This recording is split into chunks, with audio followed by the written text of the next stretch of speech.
Hello, Negros Oriental. Hello, Sillimanians around the world. This is Joshua Soldivillo. And this is Ronelyn Vailoces-No. You're watching Silliman. All right, thank you very much. Good morning, everyone. Mayong buntag. All right, so we welcome everyone who are here today in our, I would say, a celebration. And as we pay homage to our dear Professor Emeritus Angel Alcala. So at this point, I'm pretty sure that you have a lot of thoughts in your mind. And I think our hosts have laid down the rules for our open forum. So we would like to begin the ball rolling. So do we have any questions from our students, faculty, staff who are here with us today? All right, we have a brave soul here in white. Please introduce yourself and let us know which school you're from. Hi, I am Chloe from the University of the Philippines Marine Science Institute, and I was fortunate enough to work on the marine database in the Philippines, and upon communicating with multiple local government units, especially in Sumilon, I kind of found out that there's this disconnect with the politics and the frontrunners of marine protection, and I really wanted to know your thoughts on about this certain scientist versus fisherman versus the policymakers, this certain argument or disconnect between these three, and maybe other students would also like to know about the state of the marine protected areas in the Philippines, especially with your work with APO and Sumilon. Thank you. Can you explain a bit more about the disconnect that you mean? Disconnect between what? From the policymakers and the scientists. Okay. The policymakers and the scientists. Okay. That's actually a far more profound question than you realise, because it's not just in the Philippines. There's often a disconnect between what the scientists do and what the policymakers actually implement, and that's not a good thing. There are some people in science who are excellent at communicating their work and giving the management implications of their work across to policymakers and getting it implemented well. But in some situations, scientists are scientists and they talk in jargon, and they don't really want to come out of the ivory tower and start talking to fishermen or talking to people who are affected by their work. So it needs to improve. I mean, there's a whole career these days for people in science communication to try and get past that disconnect a little bit, to take what the crazy scientists in white coats do and implement it into law. I'm being, a bit. I don't mean everyone's crazy, just me. But you know what I mean. I'm being slightly metaphoric. That science sometimes has a lot of trouble getting their message across to, the people who their work will most affect. So I think it needs to improve, and it's not just the Philippines, and it's not just in fisheries and policy making. That's all over the world. The only thing I can say, I'll say two things. Number one, it needs to improve. We need more people in good science communication. And the final thing I'll say, which is extremely germane to why we're here today, is that the man we're honouring today was absolutely perfect at doing everything. He was a scientist. He was really good at communicating to fishing people, sitting in fishing villages and talking to them, and then going and talking to presidents of the country and asking them to sort of think about legislation at high level. So you know, the man we're honouring today, there was not too many disconnects in what he did. He did it well. Yeah. Does that help a little bit? Yes, thank you so much, Dr. Garry. Thank you. All right, thank you, Chloe, and thank you, Dr. Garry. Right, so I think that is a very good question coming from our audience, giving that there is really this disconnect. But I think as a community of scientists, it's also our responsibility not to widen the gap, but to fill in the gap. No? I think I see another hand here. Yes, ma'am? Please state your name, and I think it's Dr. Maipa. I'm not sure if it's Dr. Yes, I'm Dr. Eileen Maipa of Silliman University Institute of Environmental and Marine Sciences. I've worked with Dr. Alcala and Dr. Russ before in SUAKCREM also. And this is not a question. This is more of adding to the first question, because I've been in the Apo Island protected areas, PAMBI, no? In Apo Protected Areas Management Board. Been sitting there for 8 years until last March when my term terminated. So as a scientist, I've been in the policy also.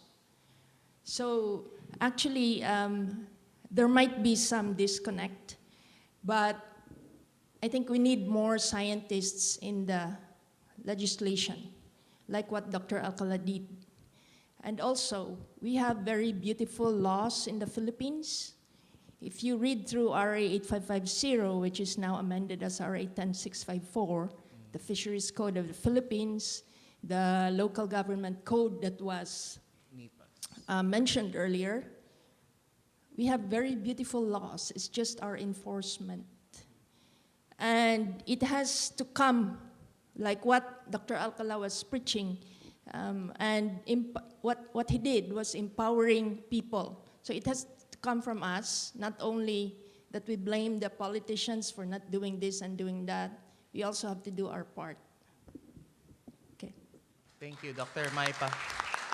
And I think one way also to level up the discussion is to make our conversation interdisciplinary and multidisciplinary as well. All right, I see some hands in the front. Yes?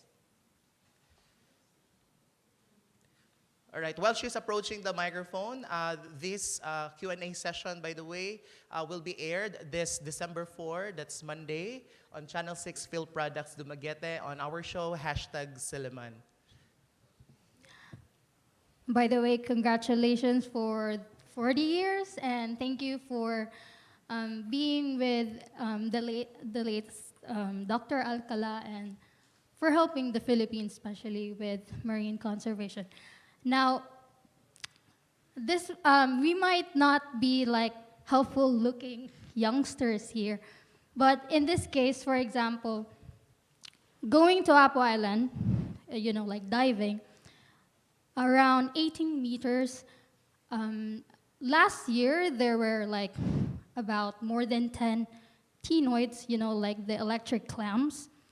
And then early this year, there were 7 of them. And just 3 months ago, there were just 2 of them. Now, my question is, what would be the most effective way as youngsters, or like, because we're just 18 to 20 years old, what would be the most effective way to kind of like voice out our concerns with marine conservation, not just with marine conservation, but like conservation in general? Because we tend to be people, especially the locals, they don't really listen just because we're young, something like that. And I don't run the statistics about how I compare the numbers of electric clams that were there in Apo Island. So, yes, what would be the most effective way to voice out our concerns? Thank you. Yeah. So you're asking about the clams at Apo? The giant clams? The Tridacna gigas? Yeah. Yeah. And you're noticing they're reducing in number? Can I ask whereabouts were they?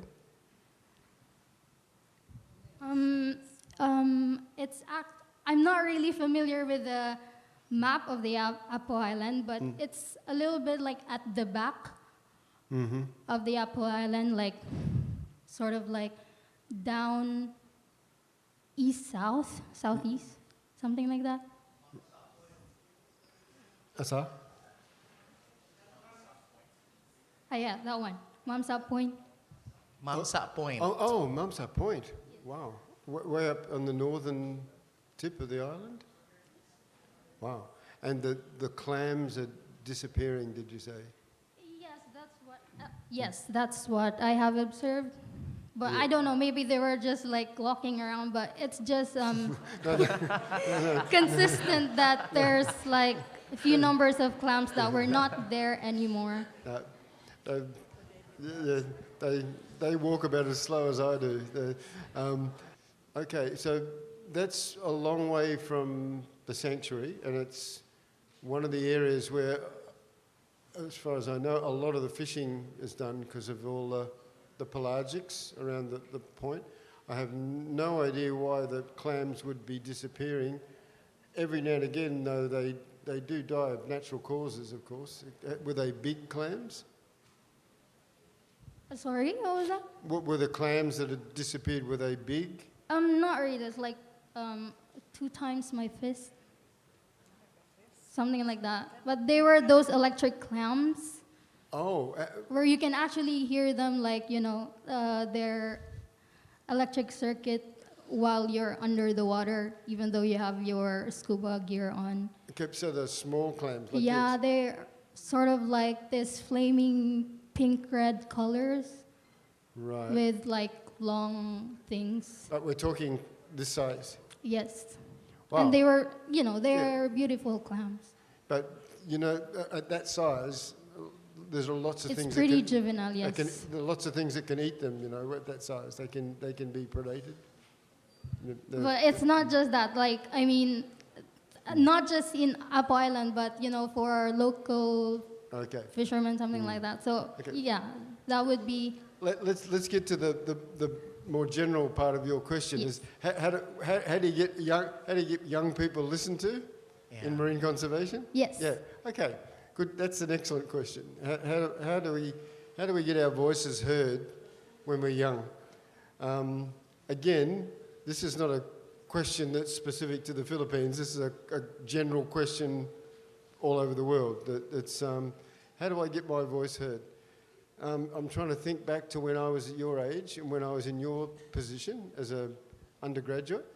And I kind of felt the same way, that, there's all these big issues going on in the world. And I grew up as a child of the 60s and 70s, the great environmental revolution of pollution and DDT and all those sorts of major issues. And you'd be amazed that what you have to do is you have to just keep studying, keep getting those qualifications, and never ever give up. Because I sort of felt the same way when I was your age. That who's going to listen to some 19-year-old kid doing a Bachelor of Science degree, and we kind of feel that our voice is not going to be heard. But probably the best thing to do is you start volunteering with groups that are doing work. Rene's groups and other groups around here, Aileen, those sorts of groups are continually looking for people to help them out. And often students come to me and say, how am I ever going to get a job at so-and-so? You say, well, volunteer with someone to start. And when you get your foot in the door, so to speak, you get the connections, and all of a sudden, as you get a little older and you've got those connections, people do listen to you. So don't give up, whatever you do.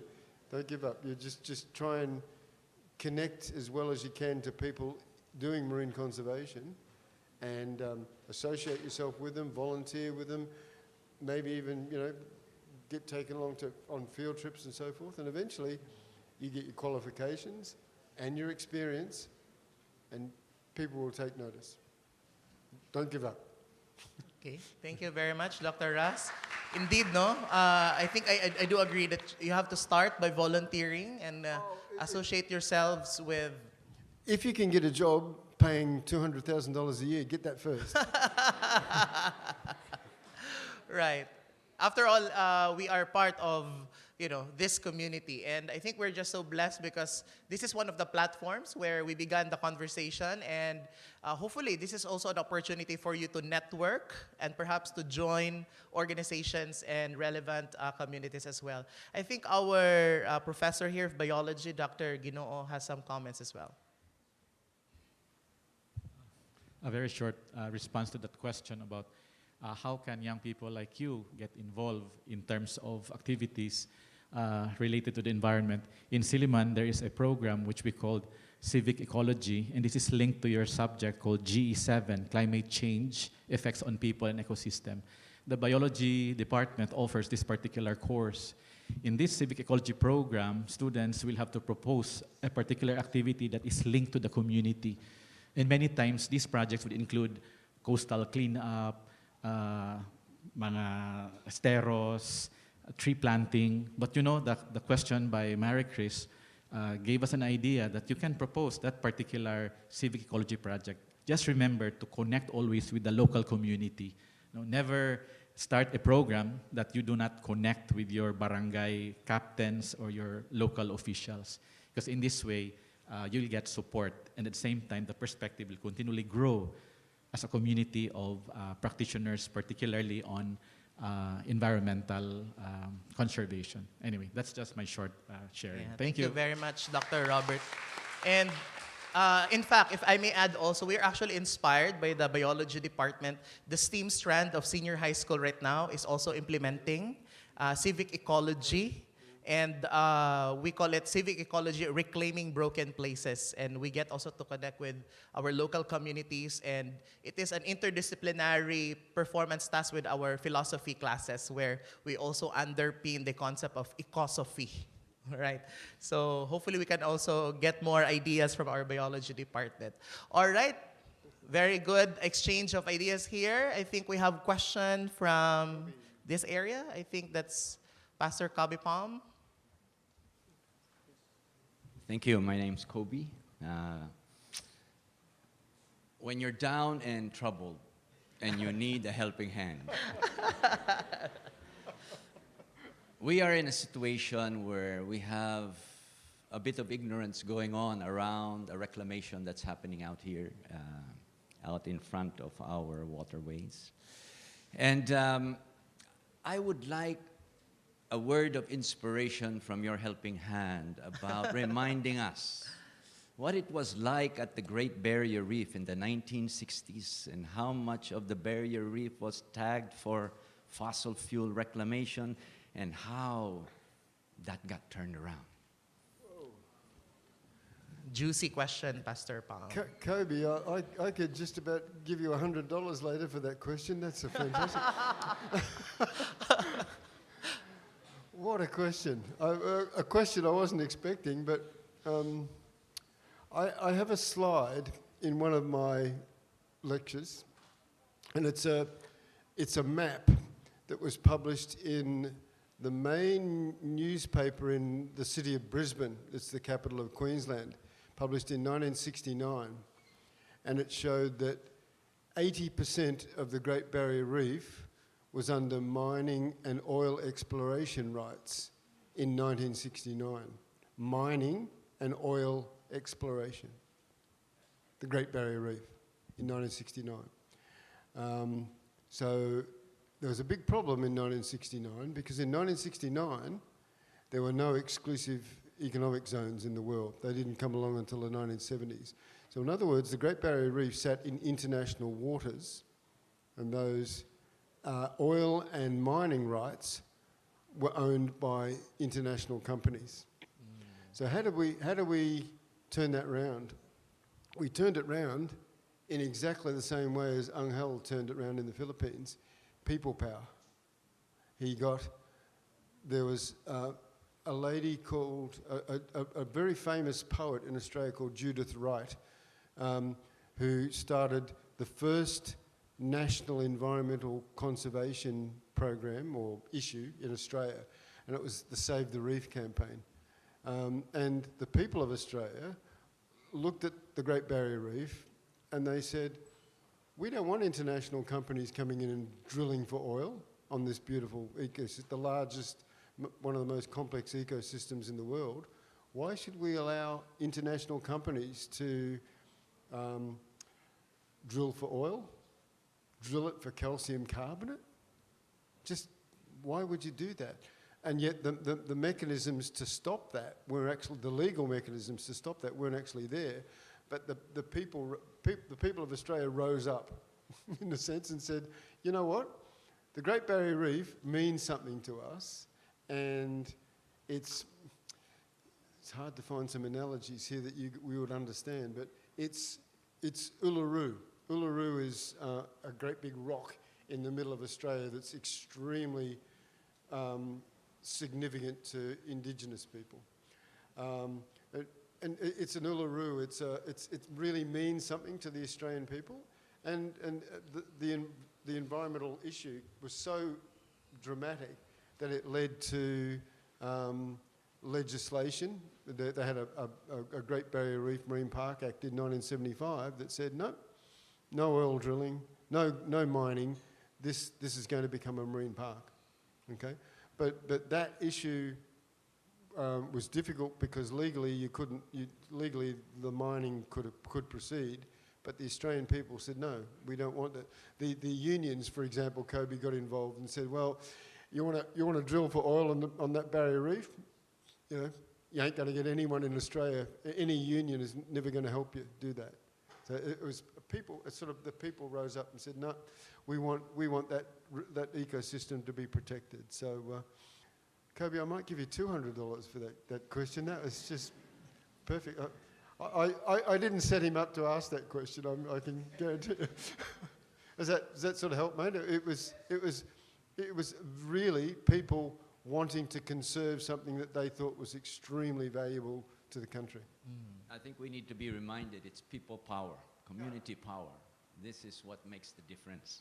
And we need to be called to that responsibility. And coming back to the theme of today, that was a major theme of Angel, that you get people involved. All right, yeah, wonderful thoughts. Thank you so much, Pastor Palm and Dr.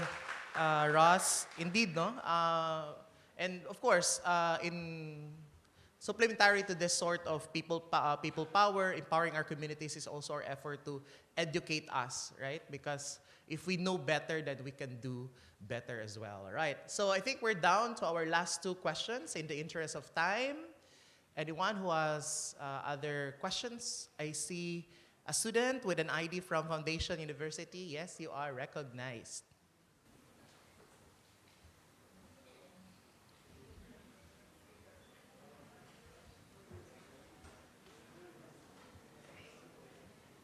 Hello, good morning everyone. I am Cyprian Julian Valencia from Foundation University. Okay. I have a curious question. I would like to ask if you have any plans on continuing Dr. Alcala's initiative to other parts of Negros. That's all, thank you. About conservation. Okay, you're looking at me or, okay. Because, yes. But I believe the question is for Dr. Garry Russ. The question, Dr. Russ, is do you have plans of continuing previous projects and research works of Dr. Alcala? Do you have future plans of continuing? In other parts. Okay.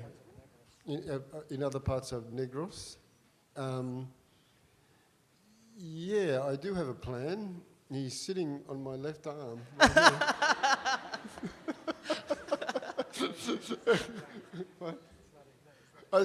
Rene just said that's not a plan. Okay. I'm retiring next year. But no, to be serious for a moment, we do have, there's been a massive expansion of reserves, is that what you mean? Marine reserves and marine parks in southern Negros? Here in Negros Oriental. Negros in general. Well, Rene has seen a lot more of the parks around most of Negros than I have. But as far as I know, there's next year, over the next 3 years. Oh yeah, but but generally, the answer is yes. I mean, I was being rather frivolous in sort of pointing to this man on my left-hand side, but I'm not being frivolous at all. He, even though he's based at UPMSI, he does most of his research in the Bohol Sea, and has major plans for not just Negros but the Bohol Sea in general. So the best I can do at the moment is say, rest assured that things are still expanding and still proceeding in the world of marine conservation in this part of the world, and he's one of my great hopes to continue. All right. Thank you you so very much. And we bounce back the challenge also to continue these works, no, of these advocacies towards sustainability. We have one question from our lone audience in the first row. All right.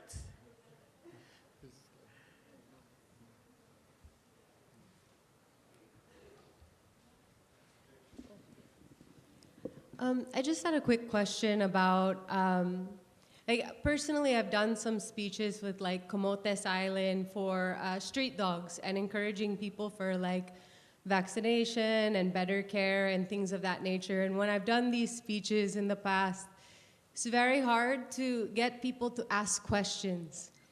And I'm wondering how you guys were so successful with empowering communities, and like what were the main things that you did that helped get the conversation going more?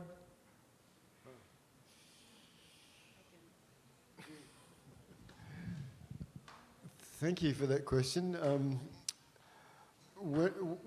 I left most of that to Angel, to be honest with you. And to be perfectly honest with you, when I'm back in Australia, I often give lectures on this, and I say sort of semi-facetiously but semi-seriously that I fall in the water and count the fish and do the corals, and I leave all the social science and all the talking to Angel and others. But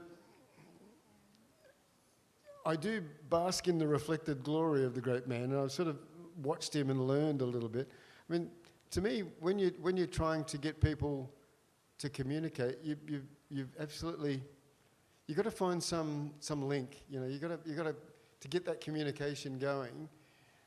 You've got to, like I said, the last thing you try and do is come across as I'm the smart person from the university, so you better listen to me.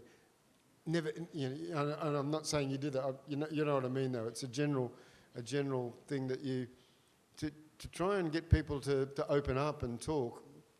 You've got to be down at their level and make sure you're sort of, I'm the same as you. I'm not that much different from you. Even though I come from the university and I've got the qualifications and so forth. You've got to indicate, I guess, and there's a few social scientists in the room who are probably cringing at listening to this biologist, but realise what their interests are and try and communicate at that level, I guess. So you're trying to get some vaccination programs going, did you say? No, there was vaccination programs that were had and things were implemented, but it was just like more, I found that government-wise there was a lot of things done, but I didn't feel like when we left, I didn't feel like people felt empowered with their animals as much as Yeah. I had wanted, you know? Yeah, yeah, And, yeah. to some extent, I really, because it was a really remote area. Yeah. There was a lot of respect for how much care a lot of those individuals were giving to their animals already. Yeah. The one. Wanted them to feel like good in the end, you know? Yeah, yeah. The one thing that came to mind listening to you then is very often it helps when you find someone in the community that's really receptive to what you're saying and take them under your wing and really, tell them what you're trying to do and get them to start communicating to the local community as well. I sometimes, a white knight sort of thing, your champion in the community, and get them to help you out, because often when it comes from people within that community and say, hey, this is a really good idea, we should be doing this, people are more likely to listen than for someone coming as an outsider and saying, hey, this is the right thing to do. It's so obvious it's the right thing to do, isn't it? And it's obvious to us, or but maybe that's another thought, to try and find people within the community that are receptive to what you're trying to, the message you're trying to get across, and get them to communicate that message a little bit. And even when you're away from the village, that message is still floating around in the village because of that person. Maybe, yeah. Yeah. That's the best I could do. I'm not a social scientist. All right, on that note, daghan kayong salamat. Maraming salamat, Dr. Garry, Russ, for generously sharing your thoughts on the questions of our audience this morning. And friends, in Silliman University, in the month of November, we are celebrating the University Christian Life Emphasis Month. And as we all know, we are already approaching the month of December, which is also the season of Christmas. And this reminds also us of our Christian responsibility of being stewards of God's gifts, no? Because after all, there's only one planet, and that's planet Earth. And we thank God also for sending, I would say, inspirations to us, like in the person of Dr. Angel Alcala, to make us keep things going. So on that note, I invite everyone to please stand up, and can we give a thunderous applause in the memory of Emeritus Professor Angel C. Alcala.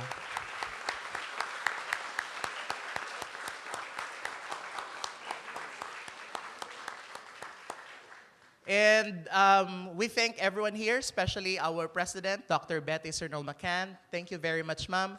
The rest of the faculty and staff of the biology department, SUAKCREM, and all faculty and staff, all of the students who are here with us today. And allow me to leave you with the message that this is always a message that I keep with me when it comes to community building, environmental sustainability. It's actually an African proverb. It says that if you want to walk fast, you walk alone. But if you want to walk far, walk with others. Thank you very much.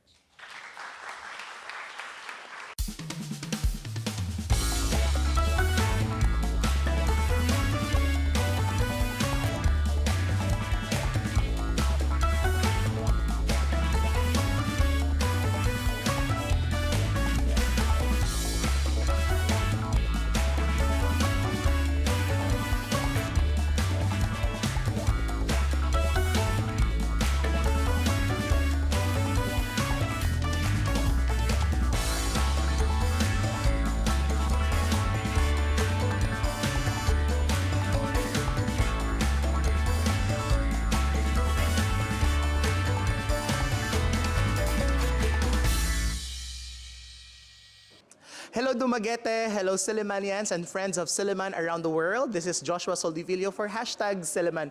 Friends, we are very lucky today that we are joined by, I would say, one of the contemporaries of our national scientist, of course, Professor Emeritus, Angel Alcala, and he is no less than Dr. Garry Aras. Dr. Garry, welcome back to Silliman University. Salamat, Joshua. Thank you very much. Kamusta? How are you?